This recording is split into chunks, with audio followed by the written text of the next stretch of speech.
우리가 인생을 살아가면서 절대적이지는 않지만 만남이라는 것이 우리 인생에 굉장히 중요한 요소를, 또한 중요한 결과를 만들어냅니다. 사람들은 누구나 주변의 영향을 받기 때문입니다.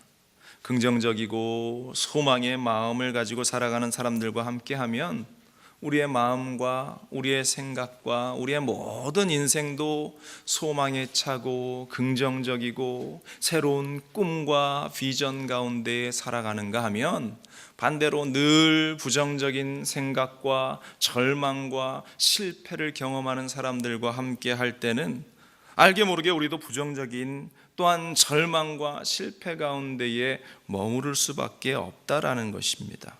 그래서 만남이 그와 같이 중요하다.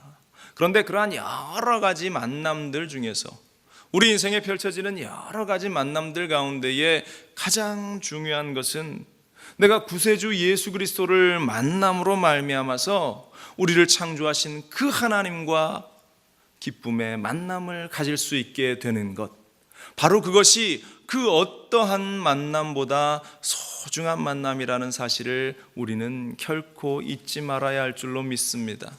그래서 우리는 복받은 사람들이에요. 예수 그리스도를 만났고, 또 예수님께서 인도하시는 우리의 창조주 하나님을 만났고, 더불어서 함께 하시는 성령님과 늘 동행하기에 우리의 인생이 얼마나 복된 인생인가, 여러분들 그 사실을 잊지 않기를 간절히 축원을 드립니다. 우리 예수님을 만나면 문제 많은 인생, 상처투성이인 그러한 인생을 살았을지라도 삶이 변하게 되는 것입니다. 예수님을 만나고 믿음으로 하나님의 자녀가 되면 하나님께서 자녀인 우리의 삶을 붙잡아 주시고 변화시켜 주시고 치료하시고 또 회복시켜 주시는 그 은혜를 우리 가운데에 허락해 주신다라는 것입니다. 오늘 성경에 등장하는 이 80세 노인이었던 이 모세, 모든 인생의 희망이 끊어졌을 때에 그가 하나님을 만나게 됩니다. 그가 알았지만, 그 하나님을 알았지만 하나님과의 그러한 인격적인 만남이 그가 80세 되었을 때에 비로소 그에게 경험되어지고, 인생의 삶의 새로운 전환점이 이 80세 노인 가운데에 펼쳐지게 된다라는 것입니다. 오늘 그 가시떨기 가운데에 모세를 만나셨던 그 하나님, 모세 가운데 역사하셨던 그 하나님을 오늘 이 시간 우리도 만날 수 있게 되기를 주님의 이름으로 간절히 부탁을 드립니다. 먼저 오늘 성경을 보면서 우리가 가시떨기와 같은 인생인 우리의 모습을 먼저 생각해 보기를 원합니다. 모세는 애굽 왕 바로가 이스라엘 백성들을 핍박할 그 노예의 한가운데의 삶에서 태어납니다. 왕은 이스라엘 백성들 가운데 남자아이가 태어나면 다 잡아 죽이라는 명령을 하게 됩니다. 이때에 갈대 상자에 태워져서 그 어미가 그 나일강하고로 그 모세를 띄어보내는데 하나님의 예비와 섭리하심이 그 자리 가운데에 있었습니다. 그래서 모세를 건진 것이 애굽의 바로왕의 딸이었다, 공주였다. 그래서 그가 이제 왕자의 신분으로 애굽의 왕궁에서 자라나게 됩니다. 사도행전 7장 21절은 그에 대한 이야기를 이렇게 증언하고 있습니다. 버려진 후에 바로의 딸이 그를 데려다가 자기 아들로 기름해 모세가 애굽 사람의 모든 지혜를 배워 그의 말과 하는 일이 능하더라. 모세가 왕궁에서 가르치는 그 모든 것을 습득합니다. 그의 삶에, 그의 청년 때에, 그의 40세 이전까지의 삶은 자신감과 모든 것을 할 수 있다라는 그러한 힘, 능력, 인간적인 그러한 힘으로 가득 차 있었던 것이 그의 이 40년간 살아왔던 청년기의 삶이었다라는 것입니다. 왕자로서 부족함이 없는 그러한 삶, 거침없는 그러한 삶을 살면서 그의 마음 가운데에 교만이 다가왔겠죠. 들어왔겠죠. 그러면서 스스로 자신의 백성 이스라엘을 보면서 내 힘으로 이 백성을 구해야 되겠다라는 그러한 생각이 모세 가운데에 들어왔을 겁니다. 결국 그 생각을 가지고 어느 날 자신의 민족을 괴롭히는 애굽 사람들을 쳐 죽이게 됩니다. 출애굽기는 이렇게 이야기합니다. 출애굽기 2장 11절에 모세가 장성한 후에 한 번은 자기 형제들에 나아가서 그들이 고되게 노동하는 것을 보더니 어떤 애굽 사람이 한 히브리 사람 곧 자기 형제를 치는 것을 본지라 좌우를 살펴 사람이 없음을 보고 그 애굽 사람을 쳐 죽여 모래 속에 감추니라. 자신의 힘으로 자신의 동족을 구해보려고 그 핍박하는 그 한 애굽 사람을 쳐서 죽이고 주위에 사람이 없나 살핀 후에 그를 모래 깊숙이 파묻어 버렸다. 그런데요, 이 살인은 감추어지지 않습니다. 바로 이 모세의 살인은 왕의 진노를 샀고 모세는 왕을 피해서 도망자의 신세로, 하루아침에 왕자의 신세였다가 도망자의 신세로 전락해버리고 마는 그러한 인생, 최고의 권력을 가진 자리에 있다가 이제 도망자로서 광야로 헤매어 다니는 그러한 인생을 살게 되었다라는 것입니다. 그 기간이 무려 40년간이나 되었다. 성경은 그가 80세가 될 때까지 광야에서 헤매어 다니는 그러한 모세의 모습, 목자로서 가장 비천하고 낮은 위치에서 살아야만 했던 이 모세의 모습을 그리고 있습니다. 하나님께서는 사람이 교만해지면 그 교만한 마음을 꺾어버리기를 원하십니다. 왜? 교만한 자는 하나님이 기뻐하지 않습니다. 교만한 자는 하나님이 사용할 수 없습니다. 교만한 사람은 자신이 할 수 있다라는 생각으로 똘똘 뭉쳐있기 때문에 하나님의 말씀에 순종하지 않습니다.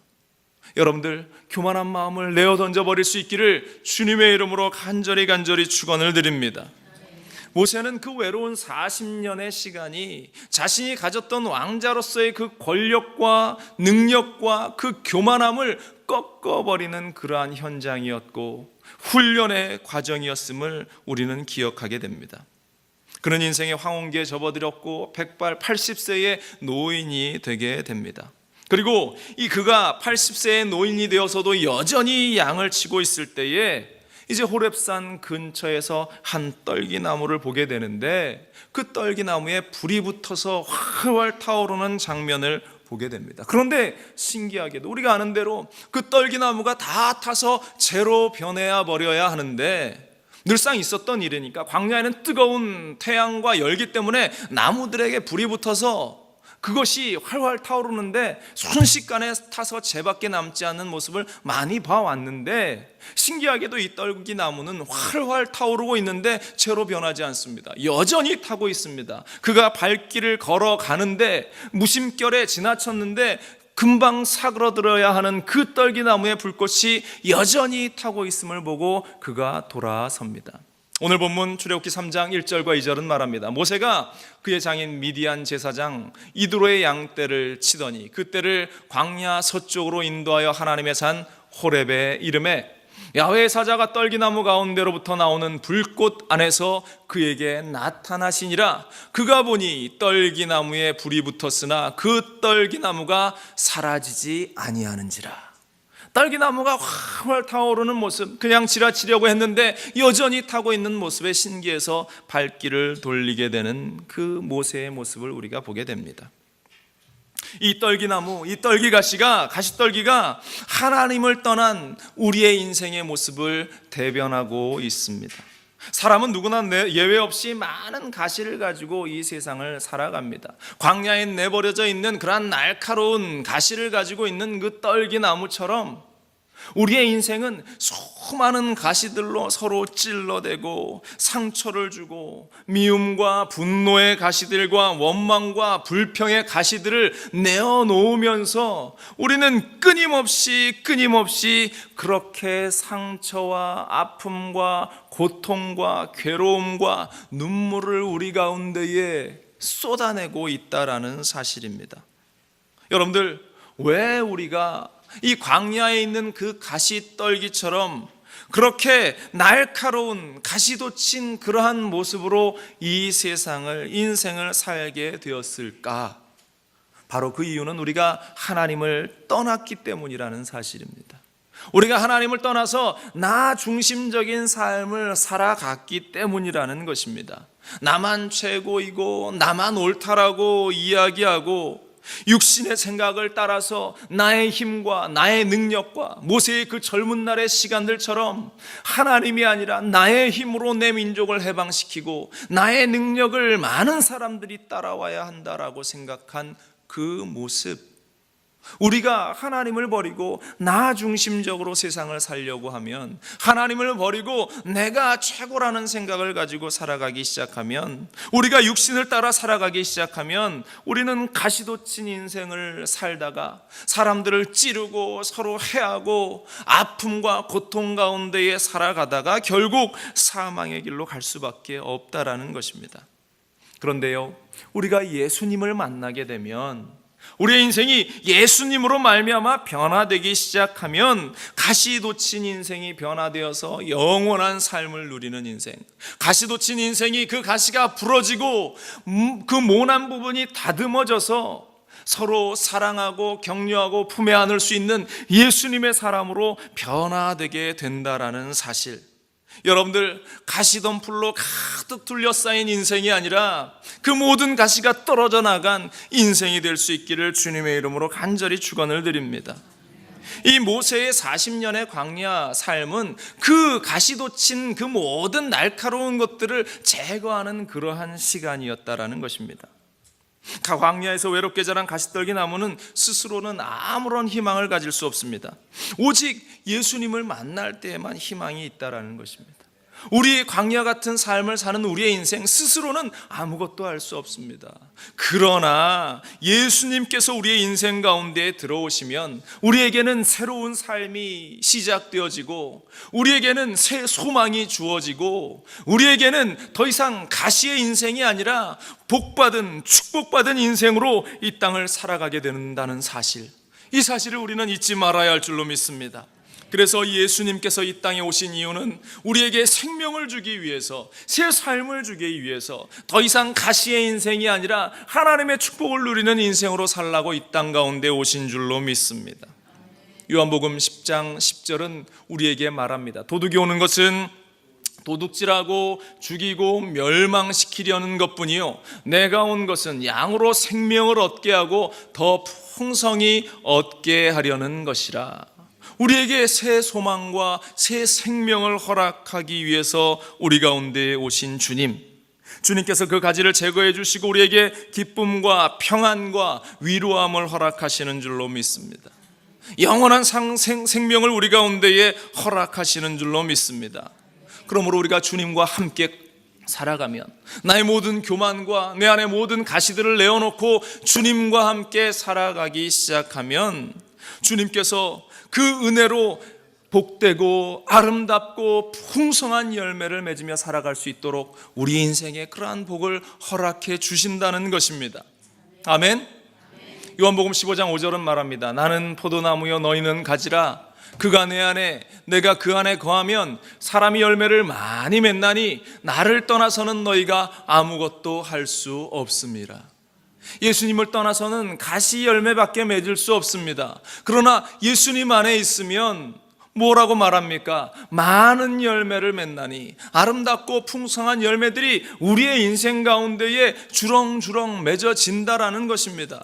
내 삶 가운데 열매가 없습니까? 아름다운 것들이 나지 않습니까? 혹여 그렇다면 내가 예수님을 떠나서 살고 있는 삶일는지도 모릅니다. 내가 예수 믿는다고 하면서 그 예수님의 은혜 가운데에 거하지 못하는 그러한 삶을 살고 있지는 않은가?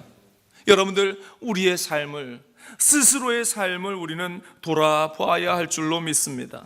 예수 믿는 자들에게는 모든 이들에게 유익을 나누어 주고, 그 주신 열매를 가지고 사랑을 나누고, 그 주신 열매를 가지고 서로 함께 누리며 나눌 수 있는 그러한 복된 인생이라는 사실을 우리는 잊지 말아야 할 줄로 믿습니다. 그래서 믿는 사람은 가시의 열매를 내는 것이 아니라 사랑의 열매를 맺어야 합니다. 서로 품에 안고 서로 사랑하고 서로 미워하고 다투는 것이 아니라 서로 격려하고 서로 힘을 주고 사랑을 나누고, 어떠한 일이 있어도 사랑으로 그 마음으로 품고 감싸 안는 것, 바로 그것이 그리스도 안에서 아름다운 열매를 맺어가는 그러한 사람들의 모습이라는 사실입니다. 우리는 가시떨기와 같은 그러한 비참한 인생이 아니라, 그것이 내 인생의 마지막으로 끝나는 나의 삶의 모습이 아니라, 하나님께서 나를 붙들어 주시고 하나님께서 새로운 삶으로 인도해 주실 것이다라는 소망, 사랑의 마음을 가지고 살아가는 우리들이 되어야 할 줄로 믿습니다. LA에서 선한청지기교회라는 교회를 담임하고 계시는 송병주 목사님이라는 분이 있습니다. 이분이 오후 5시에 온 사람이라는 그러한 책을 출간을 했는데요, 그 청년기 때 얼마나 불행한 삶을 살았냐면, 청년기 때에 아버지가 사업을 실패해서 너무나 어려움을 겪게 됩니다. 아버지의 그 사업 실패 때문에 정말로 저 산꼭대기에 판잣집에서 살아야 했고, 비톡 쪽에 시달려야 했고, 깡패들이 찾아와서 매일매일 아버지의 빚을 갚으라고 이 두 남매와 어머니를 못살게 굴었던 그러한 기억 속에 살아갑니다. 그 사업의 실패가 한 번뿐만 아니라 2번, 3번 계속 이어지면서 이 가정이 얼마나 어려웠던지, 가족들은 뿔뿔이 흩어졌고, 이 남매 동생과 이 목사님 둘이 따로 떨어져서 생활해야 하는 그러한 시간들이 너무나 길게 이어집니다. 그런데 그 가운데 그가 고등학교 시절 하나님을 만나게 됩니다. 하나님을 만나고 나니까 하나님께서 그 마음을 위로해 주십니다. 그러나 그의 삶 가운데 큰 변화는 없었습니다. 그런데 아버지가 얼마 있지 않아서 사업의 실패와 여러 가지 어려움 속에서 간암으로 55세 나이에 죽음을 맞이하게 되고, 여러 상황이 더욱 고통 가운데 몰아넣었지만 하나님에 대한 믿음을 잃지 않았다고 합니다. 그가 다니던 교회의 도움으로 미국으로 유학의 길을 떠나게 됩니다. 얼마나 감사하게 조금씩 삶이 나아지는 것 같다라는 그 은혜를 경험하며 살아가는데, 얼마 있지 않아서 한국에서 연락이 왔어요. 어머니가 뇌종양으로 돌아가시게 되었다. 그 어머니 아버지의 빚을 갚기 위해서 매일매일 그렇게 힘쓰고 애쓰고 억척같이 살아가는데, 결국 그 어머니마저 병으로 돌아가시게 됩니다. 얼마나 낙심하고 좌절이 되었던지, 어머니에게 효도할 기회도 없이 어머니를 잃게 된 그 모습, 그 현실 때문에 가슴 아팠다라고 고백합니다. 그런데 어머니의 장례를 마치고 미국으로 돌아온 그에게 또 다른 어려움이 다가옵니다. 그의 막내 아들이 자폐아 판정을 받은 것이에요. 하나님 앞에서 그가 열심히 살아보려고 그렇게 발버둥 치는데, 하나님이 왜 내 인생 가운데 그러한 어려움, 완전히 밑바닥으로 내려가는 것 같은 그러한 시간들만 내 삶 가운데에 이어집니까? 그는 그렇게 눈물로 기도했다고 합니다. 그런데요, 그렇게 앉아 기도하는데 그의 삶 가운데에 주님이 다가오십니다. 그를 만져주시고 십자가의 그 사랑이 절절하게 그의 마음 가운데 느껴지기 시작하면서요, 그가 자폐아인 그 아들을 품에 안고, 이 아들을 하나님께서 나에게 보내주신 선물이군요 하며 그 아들을 품에 안게 되는데, 하나님께서 그 모습을 기뻐하셨습니다. 그래서 주의 종이 되게 하시고, 지금 LA의 선한청지기교회라는 그 교회를 다니면서 아주 멋지게 아름답게 그 사역을 이끌어 나가는데요, 그 목사님이 이렇게 고백합니다. 인생 최고의 순간에 처절한 좌절을 경험하고 나면 우리는 그것이 끝이라고 생각합니다. 하지만 나와 다른 시간표를 갖고 계신 하나님의 계획이 마침표를 찍으신 것이 아님을 기억해야 합니다. 하나님의 능력이 떨기나무 같은 우리를 통해서 역사하십니다. 모두가 끝장이라고, 더 이상 희망이 없다고 말할 때도 하나님은 우리를 포기하지 않습니다.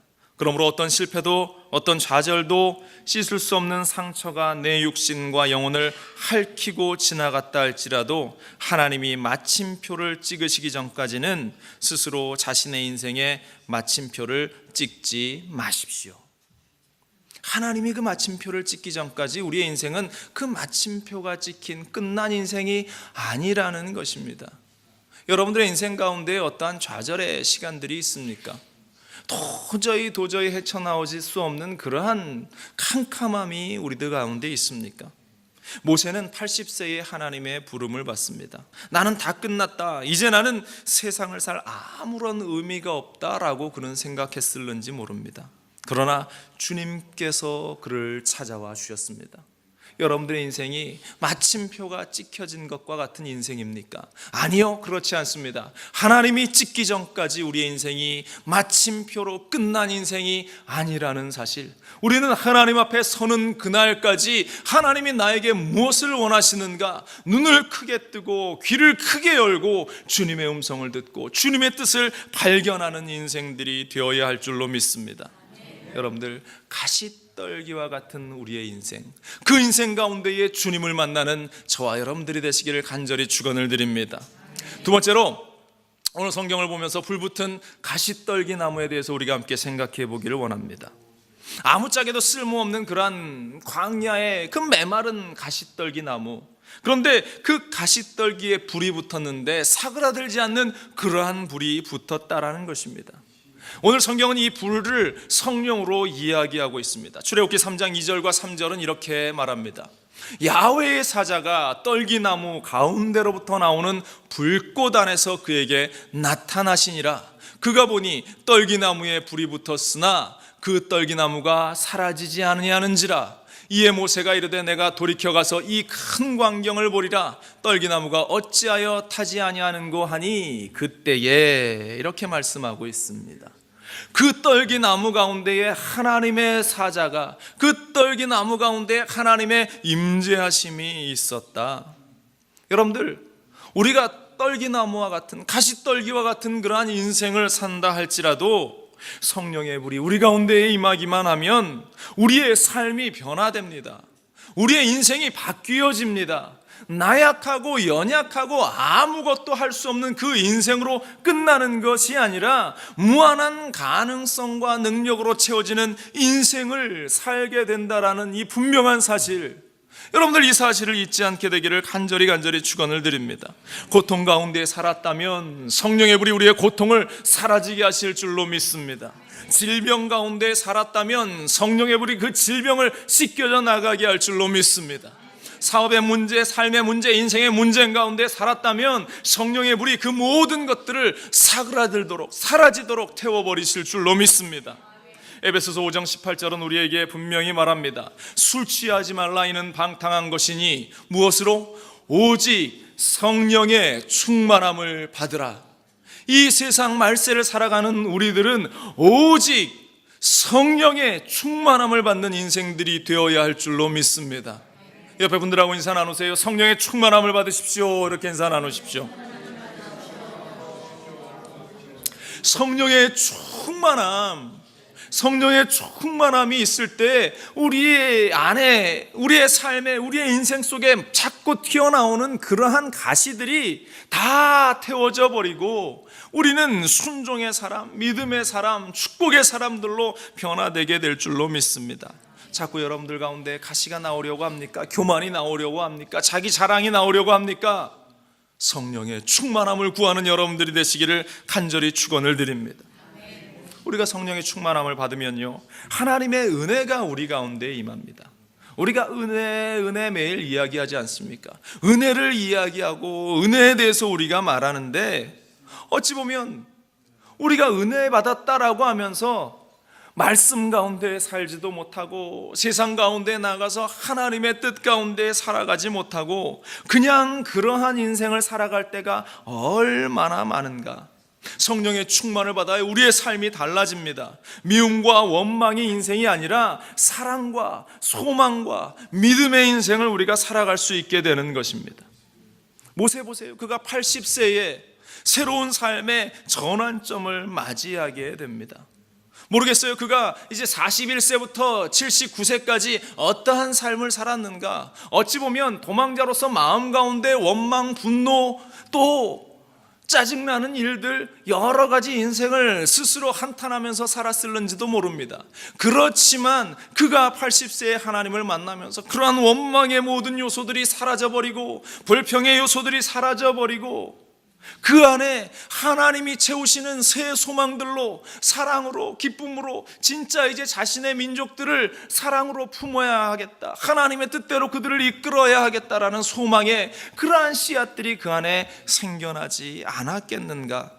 여러분들, 성령의 불을 받을 때에 우리가 성령의 충만함을 받을 때에 우리의 삶은 더 이상 미움과 원망의 자리에 주저앉아 있는 인생이 아니라 새 소망을 향해서 일어서는 귀하고 복된 인생을 살아가게 될 줄로 믿습니다. 성령의 충만함을 받는 여러분들 되시기를 바랍니다. 여러분들이 가시떨기, 여러분들의 인생의 그 떨기 위에 성령의 불이 활활 타오를 수 있게 되기를 주님의 이름으로 간절히 축원을 드립니다. 우리가 잘 아는 김익두 목사님이라는 분, 초창기 한국 교회의 그 부흥을 이끌었던 김익두 목사님, 잘 아는 대로 이분은 젊은 시절에 소문난 깡패였습니다.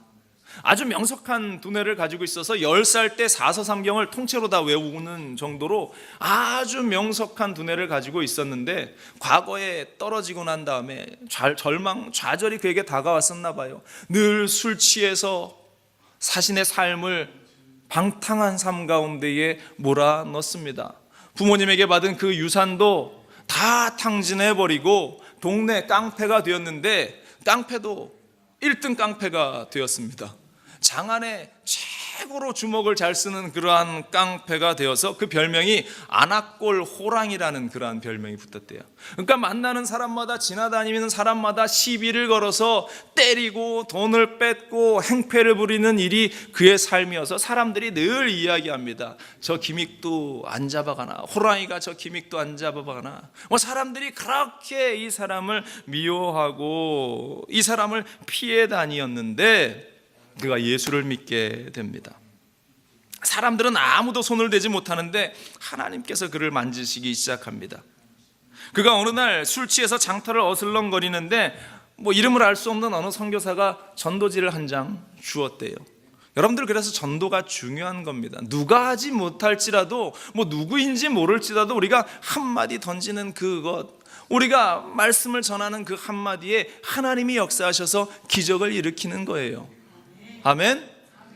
이 김익두에게도 알 수 없는 어떤 선교사가 전도지를 한 장 주었습니다. 그런데 그 전도지에 뭐라고 써 있었냐면, 모든 육체는 풀과 같고 그 모든 영광은 풀의 꽃과 같으니 풀은 마르고 꽃은 떨어지되 오직 주의 말씀은 세세토록 있도다라는 그 말씀이 이 성경 구절 가운데 기록되어 있었습니다. 이 말씀이 마음에 박히면서 그가 교회에 나오기 시작합니다. 그리고 성령의 불을 받고 그가 예수를 믿게 됩니다. 김인서 교수라는 분이 이 김익두 목사님에 대해서 쓴 책인데요, 김익두 목사 소전이라는 책에 이러한 글이 기록되어 있습니다. 그가 처음 중생하던 날의 그러한 이야기인데요, 이렇습니다. 산림 중에 들어가서 애통하는 중에 밤이 얼마나 깊었던지 울며 40리길을 걸으니 새벽에 집에 돌아갔다. 방바닥에 쓰러져 눕고 있은 지 얼마 만에 비몽사몽간에 큰 불덩이가 떨어져 가슴에 콱 안기우는지라. 아이고 벼락이야 소리 질렀다. 벼락이 아니라 불세례였다. 이때부터 김익두 선생은 죄를 심히 무서워하고 죄를 심히 미워하고 예수의 피로 죄사함을 얻었나니 이게 김익두 선생이 중생하던 날이다. 성령의 불이 그의 마음 가운데 콱 하고 들어오니까 아이고 뜨거워 그가 이야기하면서 이게 웬 난리냐 했더니 그게 성령의 충만함을, 성령의 세례를 받는 그 날이었다. 여러분들이 성령의 세례 받았던 그날, 성령의 침례 받았던 그날을 기억하게 되기를 바랍니다. 성령이 여러분들 가운데 쏟아져 내렸을 때의 그 감격을 여러분들 잊지 말기를 바랍니다. 혹여 이 자리 가운데 그러한 감격이 없습니까? 내가 아직도 성령을 받지 못했습니까? 성령을 받기를 사모할 수 있기를 간절히 축원을 드립니다. 성령의 충만함을 매일매일 또 받아 누릴 수 있기를 주님의 이름으로 간절히 축원을 드립니다. 불붙은 떨기 나무 가운데 불이 활활 타오르는 것처럼 여러분들 우리 안에 그 성령의 불이 활활 타오를 수 있게 되기를 간절히 축원을 드립니다. 성령의 역사는 그냥 미직미직한, 그냥 이래도 좋고 저래도 좋은 그러한 삶이 아니에요.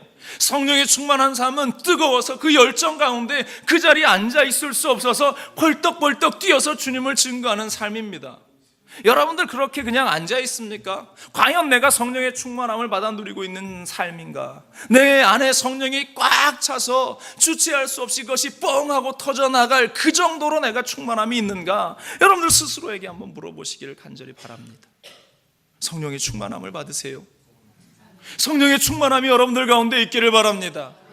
성령으로 충만함이 저와 여러분들의 삶 속에 우리 가운데에 있고, 혹여 그렇지 않다면 그것을 사모하며 기도할 수 있게 되기를 주님의 이름으로 간절히 부탁을 드립니다.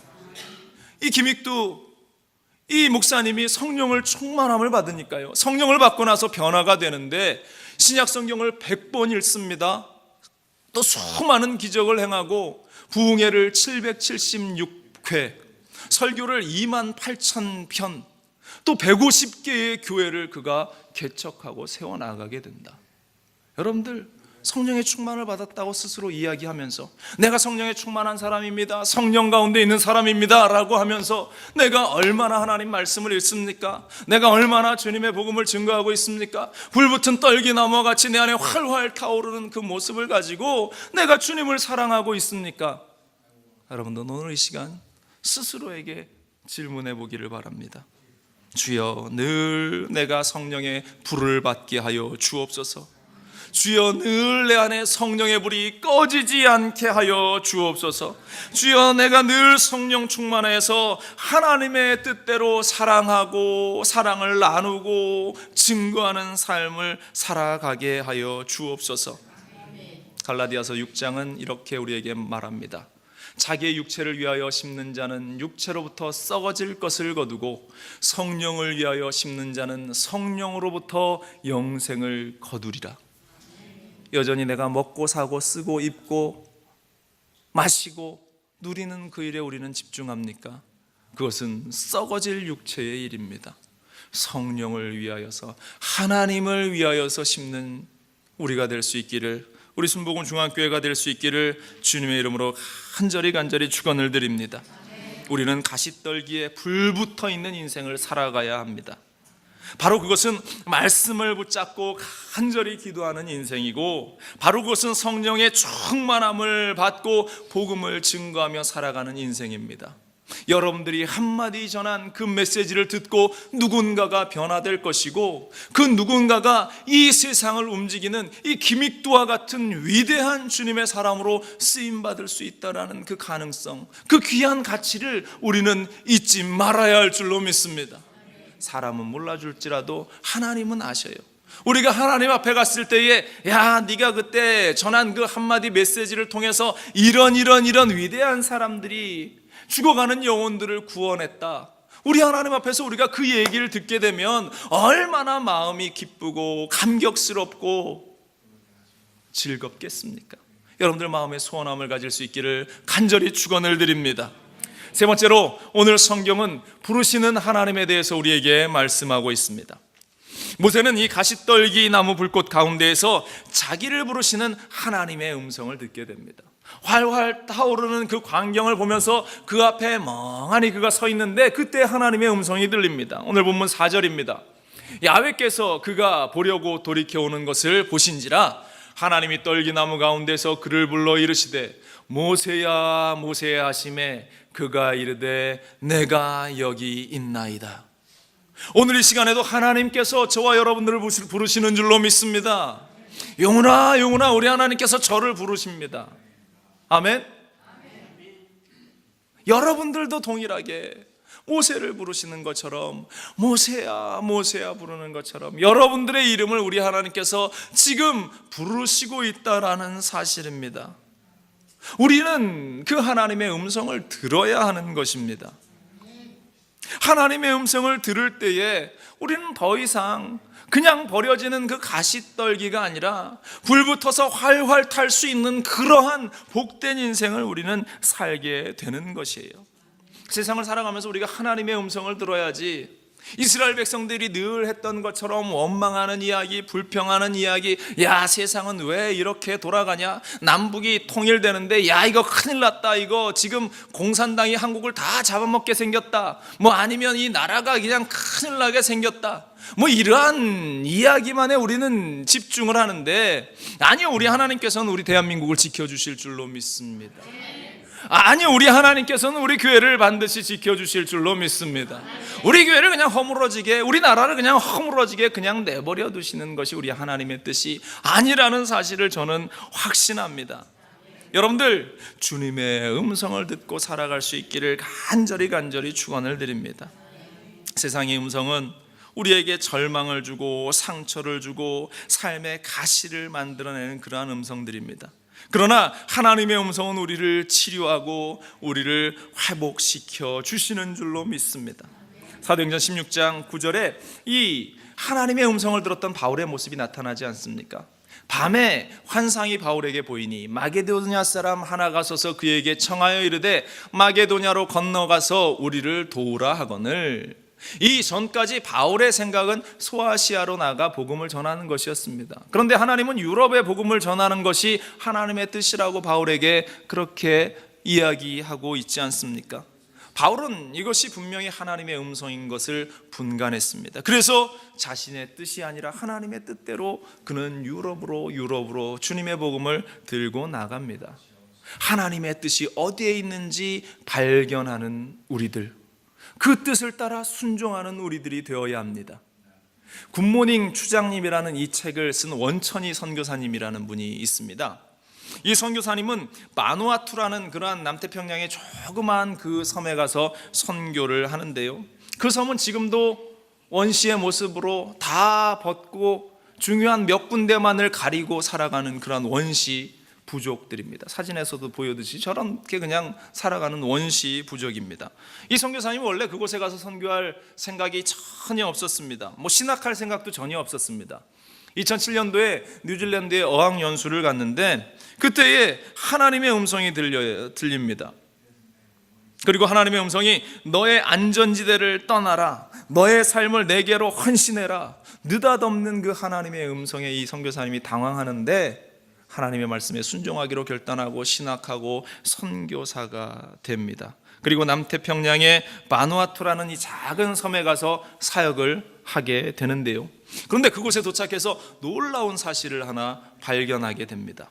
이 바누아투에 노구구라는 그러한 이 부족 마을이 있는데 그 부족 마을에 1894년에 호주의 어떤 한 선교사님이 오셔서 선교 사역을 아름답게 한 15년간을 이루시다가 떠나셨는데요, 그 선교사님이 호주의 선교사였는데 그가 떠나시면서 내가 한국이라는 그 나라가 있는데 그 나라에 한센병, 나병이 많다고 이야기를 들었습니다. 내가 그곳에서 다시 새로운 사역을 시작합니다 라고 이 바누아투 사람들에게 이야기하고 떠나셨대요. 그때 이 바누아투 원주민들이 1890년대 1900년도 초입니다. 그때에 자신들이 활을 만들어서 팔고 칡을 캐서 팔았던 돈을 모아서 이 선교사님에게 선교 헌금을 200파운드를 헌금을 했답니다. 이 원주민들, 이렇게 벗고 다니는 이 사람들이 선교사님의 그 사역을 돕기 위해서 200파운드를, 한국이라는 알지도 못하는 그 나라의 선교를 위해서 그렇게 돈을 모아서 이 선교사님에게 헌금을 해 주었대요. 아무도 몰랐습니다. 이 원천희 선교사님이 그곳에 가서 이렇게 보니까 그 부족 사람들이 이야기를 하는데 과거에 우리 땅에서 사역하신 한 호주 선교사님 맥켄지라는 이름하는 그 선교사님이 계셨는데 그분이 한국이라는 곳을 가신다고 하셔서 우리가 과거에 우리 할아버지 때에 그렇게 헌금한 적이 있습니다 라는 이야기를 하니까 이 선교사님이 깜짝 놀라게 되었습니다. 야, 그러한 일이 그런 일이 있었구나. 그러면서 그 마을 사람들이 이렇게 이야기했대요. 맥켄지 선교사님이 한국에 가셨고 이 원천희 선교사님이 한국에서 노국으로 왔네. 그렇게 그들이 그렇게 노래하면서 기뻐했다라는 그러한 이야기가 이 책에 기록되어 있는데요, 생각지 못한 하나님의 섭리를 보면서 이 선교사님이 야, 나를 하나님께서 이곳에 부르시고 나를 이곳 가운데에 보내시기 위해서 그 전부터 그렇게 예비하셨구나. 그가 그렇게 기도하면서 하루에도 몇 번씩 산을 오르락내리락 하면서 복음을 증거하고 식수가 없는 이들에게 빗물을 저장할 수 있는 저장 탱크를 만들어주고 산길쓰기에 유치원도 만들고 학교도 만들고 보건소도 만들고 10여 년 그가 열심히 그렇게 사역을 합니다. 또 기도하면서 한국에서 침수를 조금 배워 갖고 갔나 봐요. 초짜 침수를 가지고 아픈 사람들에게 침을 놓는데 성령께서 역사하셨는지 막 기적같이 사람들이 치료가 되는 겁니다. 한 추장의 그 아내가 혀가 이렇게 빠지는 그러한 병이 있어서 혀를 늘 내놓고 이렇게 살았대요. 다녔대요. 그런데 이 선교사님이 침을 놔줍니다. 침을 놔주고 기도해 주니까 이 혀가 쑥 들어갔어요. 야, 그러한 기적을 경험하면서 마을 사람들이 예수를 믿기 시작하는 일이 그 바누아투라는 그러한 원주민 마을 가운데에 일어났다. 그 선교사님이 이렇게 고백합니다. 성령님은 그분의 능력을 믿고 순종했을 때 전혀 예상하지 못한 곳으로 저를 인도하시며 기대하지 못한 결과를 이끌어내셨습니다. 성령님이 제게 원하시는 것은 제 능력, 나의 재능, 나의 경험, 나의 기술이 아니라 성령을 100% 신뢰하는 순종이었습니다. 성령 앞에서 잠잠하며 겸손하면 그가 행하신 위대한 일을 경험하게 됩니다. 제가 좌충우돌하면서도 부족마을 사람들의 마음에 다가갈 수 있었던 것은 온전히 성령님의 인도와 도우심 때문이었습니다. 모든 여정 가운데 어려운 순간마다 제 손을 놓지 않으셨던 하나님께 감사를 드립니다. 아멘. 여러분들, 우리의 인생 가운데 내 능력이 아니라, 내 재능이 아니라, 내 힘이 아니라 하나님 앞에 철저하게 순종할 수 있는 그 불붙은 성령 충만한 떨기나무가 될 수 있기를 주님의 이름으로 간절히 축원을 드립니다. 성령에 붙잡힌 바 되면 우리는 위대하게 쓰임을 받습니다. 그런데 우리는 위대하게 쓰임을 받는 그 일에 있어서 세상적인 가치의 기준으로 쳐다봅니다. 조은기 목사님처럼 그런 위대한 교회를 해야 우리가 위대하게 쓰임 받는다. 세상에 다른 어떠한 위대한 일을 했던 사람처럼 해야 이렇게 위대하게 쓰임 받은 것인다. 아니요, 그게 아니라 하나님이 생각하시는 대로 우리가 쓰임 받으면 그 일은, 모든 일은 위대한 일이라는 사실을 우리는 잊지 말아야 할 줄로 믿습니다. 교회에서 나의 작은 헌신, 또한 지방 가운데에서 나의 작은 기도, 나의 삶의 그 자리에서 작은 충성됨, 그 모든 것이 세상적으로 볼 때는 작다 할지라도 하나님 앞에서는 위대한 일임을 잊지 말기를 바랍니다. 그러기 위해서 세상에 버려진 가시떨기나무 같은 우리의 인생이 성령의 불로 붙잡힌 바 되고 활활 타오를 때에, 성령의 충만이 내 안에 있을 때에, 그리고 우리를 부르시는 주님의 음성에 귀 기울일 때에 아름답고 귀한 열매를 우리는 거두게 될 줄로 믿습니다. 여러분들, 성령의 불이 임하는 여러분들 되시길 바랍니다. 성령의 붙들림 받은 여러분들 되시길 바랍니다. 오늘도 주님이 부르십니다. 모세야, 모세야. 우리의 이름을 부르시는 주님의 음성에 주님, 내가 여기 있습니다, 응답하는 저와 여러분들이 되시기를 간절히 축원을 드립니다. 기도하겠습니다. 오직